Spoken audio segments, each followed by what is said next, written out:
Like, share, subscribe যেমন অপ্রয়োজনীয় ক্ষেত্রে বন্ধ করা উচিত, তেমনি আবার এমন কিছু বিষয় বা স্থান রয়েছে যা নিয়ে বিপুল পরিমাণে লাইক, শেয়ার, সাবস্ক্রাইব করা প্রয়োজন।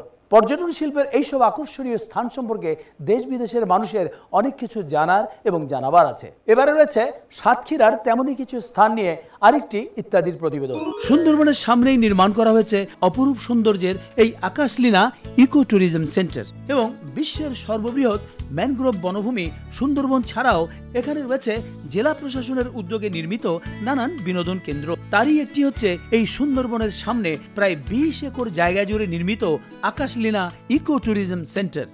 এই শ্যামনগর উপজেলা নির্বাহী কর্মকর্তা আবু সাইদ মোহাম্মদ মঞ্জুর আলমের নিজস্ব প্রচেষ্টা এবং উৎসাহের ফলেই তৈরি হয়েছে এই ইকো ট্যুরিজম সেন্টার। আমরা যখন এই অনুষ্ঠানটি ধারণ করছি তখন এখানে ভাটার সময় এবং জোয়ারের সময় এই যে খালি জায়গাগুলো দেখতে পাচ্ছেন এগুলো সব পানিতে ভরে যায় এবং ভিন্ন রূপ ধারণ করে। পর্যটকদের চলাচলের জন্য এখানে নির্মাণ করা হয়েছে বিশাল এলাকা জুড়ে এ ধরনের ট্রেল বা চলার পথ। এছাড়াও রয়েছে এখানে পর্যটকদের থাকার জন্য সুবন্দোবস্ত এবং এই ইকো ট্যুরিজম সেন্টারের একটি অন্যতম আকর্ষণ হচ্ছে এখানকার ফিশ মিউজিয়াম বা মাছের জাদুঘর, যেখানে রয়েছে এই অঞ্চলের বিভিন্ন প্রজাতির মাছ।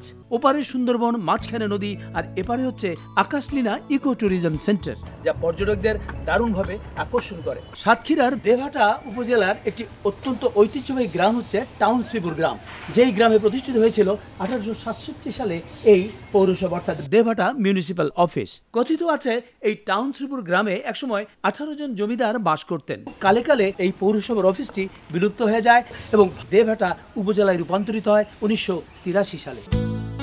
দর্শক মন্ডলী, আমি এখন দাঁড়িয়ে আছি ইছামতি নদীর মাঝখানে দুটি দেশের সীমানা বরাবর। আমার বাম দিকে রয়েছে বাংলাদেশ এবং ডান দিকে রয়েছে ভারত এবং আপনারা দেখতে পাচ্ছেন আমি যে নৌকাটিতে রয়েছি সেখানে বাংলাদেশের পতাকা উঠছে এবং ইছামতি নদীর ভারতীয় প্রান্তে যে নৌকাগুলো চলছে সেগুলোতে ভারতীয় পতাকা উঠছে।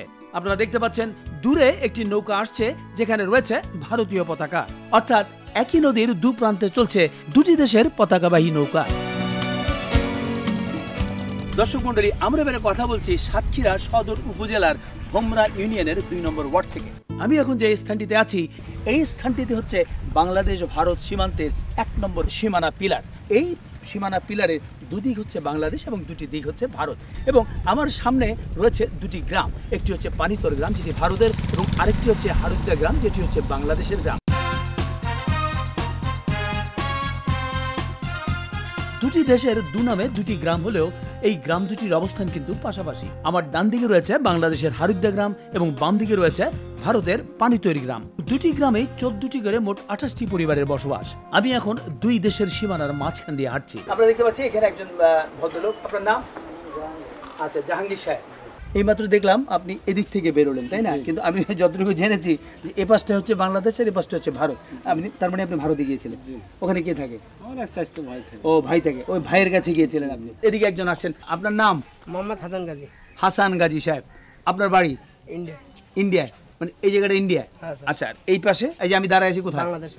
আমি বাংলাদেশে দাঁড়িয়ে আছি, অর্থাৎ আমি বাংলাদেশে দাঁড়িয়ে ভারতের অধিবাসী হাসান গাজীর সাক্ষাৎকার নিচ্ছি। আচ্ছা, আপনি এখানে কতদিন ধরে আছেন? আমি ছোটবেলা থেকে এখানে আছি। ছোটবেলা থেকে আছেন? আচ্ছা, এই বাড়িটি কোথায় পড়েছে? এটা স্যার খানিকটা বাংলাদেশ, খানিকটা ইন্ডিয়ায় পড়েছে। আমরা দেখতে পাচ্ছি সম্ভবত এই বাড়ির গৃহকর্ত্রী রান্না বান্না করছেন। আমরা এবার তার সঙ্গে কথা বলবো। আপনার নামটা জানতে পারি? মুসলিমা বিবি। মুসলিমা বিবি। আপনার বাড়ি? অর্ধেক বাংলাদেশ অর্ধেক ভারত। মানে অর্ধেক বাংলাদেশ অর্ধেক ইন্ডিয়া। আপনি যে এখন বসে আছেন এটা কোন জায়গায়?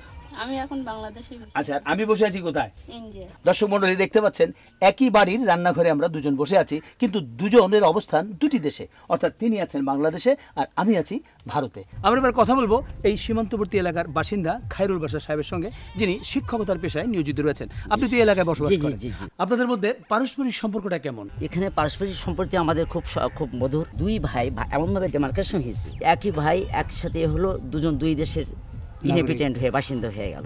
এর নিশ্চিত অদ্ভুত লাগবে।